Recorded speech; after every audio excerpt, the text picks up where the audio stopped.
The Lions pulled off one of the best trick plays of the season for a touchdown pass on Sunday in a 34-17 win over the Chicago Bears. It featured some strong acting by quarterback Jared Goff and running back Jahmyr Gibbs, and support from the offensive line to sell it. Goff appeared to stumble after taking a snap from under center on 1st and 10 at the Chicago 21-yard line. As he feigned falling to the ground, so did Gibbs on what the Lions sold as a botched handoff. Fox microphones picked up players yelling, "Ball, ball," and "Fumble, fumble," as Gibbs fell to the turf. But Goff maintained possession of the ball, which he hid tucked to his body as he remained upright. Chicago defenders, meanwhile, bit on the fake fumble as Lions linemen blocked to their left as if it were a run play.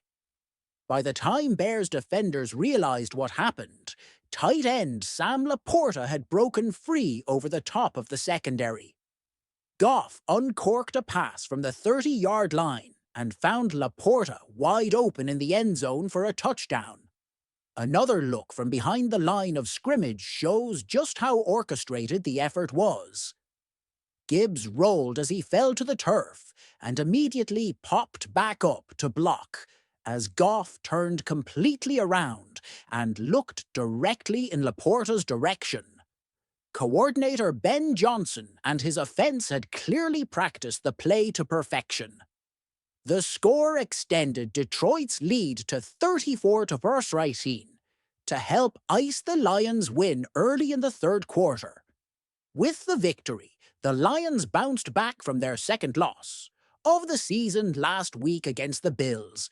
They improved to 13-2 to maintain no worse than a first-place tie in the NFC in the race with the Eagles and Vikings for the number 1 seed and first-round bye in the playoffs. The Eagles lost to the Commanders on Sunday to drop to 12-3 as quarterback Jalen Hurts was sidelined with a concussion. The 12-2 Vikings were scheduled to play the Seahawks Sunday afternoon. Their 13th win of the season is a new franchise record for the Lions. Chicago's 9th consecutive loss dropped the Bears to 4-11. The trick play was the highlight of another 30-plus point effort from a Lions offense that leads the NFL in scoring. Goff had another stellar day while completing 23 of 32 passes for 336 yards with 3 touchdowns and no turnovers. He posted another highlight with an 82-yard touchdown pass to Jameson Williams in the second quarter. Williams finished with 5 catches for a game-high 143 receiving yards and a touchdown. A Lions team adjusting to playing without injured running back David Montgomery piled up 474 yards of total offense. Gibbs thrived in the number 1 role with 154 yards from scrimmage and a touchdown. A Lions defense down multiple starters, including Pro Bowl pass rusher Aiden Hutchinson and cornerbacks Khalil Dorsey and Carlton Davis III, allowed 382 yards of offense to the Bears. Caleb Williams had one of the better games of his rookie season, completing 26 of 40 passes for 334 yards, with 2 touchdowns and no interceptions. Detroit's defense remains a concern with 2 games remaining until the start of the postseason. But as it's done for most of the season, the Lions' offense produced more than enough on Sunday to secure the win. Now, the Detroit Lions are one step closer to accomplishing their lofty regular season goal. The Lions took down the Chicago Bears 34-17 on the road Sunday afternoon to move to 13-2 and maintain their position at the top of the tightly contested NFC. It is the most wins the Lions have ever had in a season, but they still have competition to repeat as NFC North champions from the Minnesota Vikings. Coming into the week, the Lions, Vikings, and Philadelphia Eagles were tied at the top of the NFC at 12-2 in a tight battle for the top seed. The clear goal all season for the Lions has been repeating as NFC North champions and clinching the top seed in the conference to try to give themselves one fewer playoff game and home field advantage until the Super Bowl. The Eagles were stunned by the Washington Commanders, 35-33, on a last-second touchdown at the same time the Lions played the Bears. The Vikings play the Seattle Seahawks in the late afternoon window. With the win and the Eagles' loss, Detroit is just a win and some help away from clinching not only the division, but the top seed in the NFC. At 13-2, the Lions now have a one-game lead over Philadelphia with 2 games to play. Detroit also owns the tiebreaker over the Eagles despite not playing them, due to having a better record against NFC opponents, which means they will eliminate Philadelphia from the 1-seed race with a win next week. The help part comes on the Minnesota side of things. If the Vikings beat the Seahawks and maintain a tie in the win-loss column with Detroit, the Lions will have to beat the San Francisco 49ers, and the Vikings will have to lose to the Green Bay Packers at home for the Lions to clinch the 1 seed after Week 17. A Vikings loss to Seattle today would mean the Lions would just need to win at San Francisco next week to clinch the spot. If the Vikings beat Seattle and Green Bay, along with the Lions beating San Francisco, Detroit and Minnesota will play a winner-take-all for both the division and 1 seed at Ford Field in Week 18. The start time, along with all other Week 18 games, is still to be determined due to the potential stakes of the matchup. The NFL will set start times for the final weekend of games following next week's slate.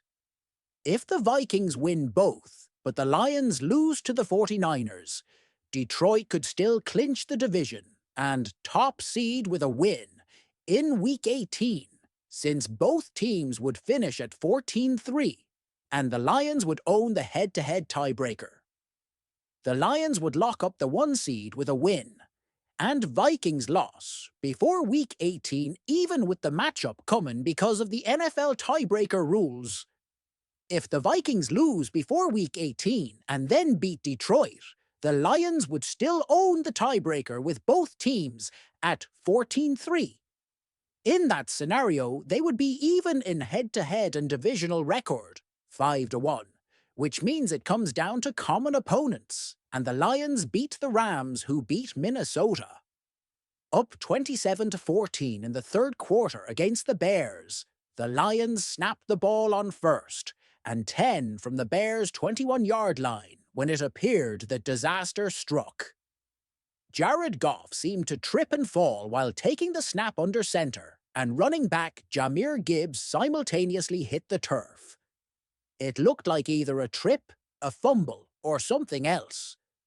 But in reality, it was all an acting job by the Lions. The Goff stumble and Gibbs dive was all preordained, and after a few seconds of acting, Goff stood up striated and delivered a dime to Sam Laporta as he was streaking to the end zone behind a confused Bears defense. After the touchdown, Goff immediately had a big smile on his face, and when the guys got to the bench, everyone was laughing and joking after potentially inventing a new type of trickery. The trick play seemed to fool the broadcast at first too, which is understandable considering how chaotic the play was. But after analyst Jonathan Vilma put together that this was all a Ben Johnson special, Fox play-by-play announcer coined the play the Detroit Special. In a nod to the famous Philly Special play, the Eagles ran on a 2-point conversion in the Super Bowl in 2018 with QB Nick Foles catching the pass. The pass from Goff to Laporta put the Lions up 34-14 and continued their offensive dominance in Week 16 over the Chicago Bears. Moments after the Lions moved to 13-2 with a 34-17 victory over the Chicago Bears, Fans watched as Washington Commanders quarterback Jaden Daniels delivered a game-winning touchdown strike to Jamison Crowder with 0:06 remaining against the Philadelphia Eagles. With the Commanders holding on to win, 36-33, the Eagles' winning streak was snapped and they fell to 12-3. As a result, the Lions will have a chance to eliminate the Eagles from the running for the NFC's #1 seed next week. Coming into Sunday, the Lions and Eagles were both 12-2. Detroit held the edge in the race for the top seed due to conference record, which now leans even further in Detroit's favor because Philadelphia lost to a fellow NFC team. In addition, the Lions' path to the top seed in the NFC becomes much more clear. With a win next week over the San Francisco 49ers, as well as a loss from the Minnesota Vikings, either in Week 16 against Seattle or in Week 17 versus the Green Bay Packers, the Lions will earn home field advantage and a first-round bye in the playoffs. Detroit will play the 49ers next week on Monday Night Football on D-Shirt 30, and the NFC's top seed could be on the line depending on the outcome of the Vikings game against the Packers next Sunday. Minnesota is currently Detroit's biggest threat to the #1 seed, and the two teams are set to battle in the regular season finale in a game that could have massive playoff implications should the Vikings win Sunday and in Week 17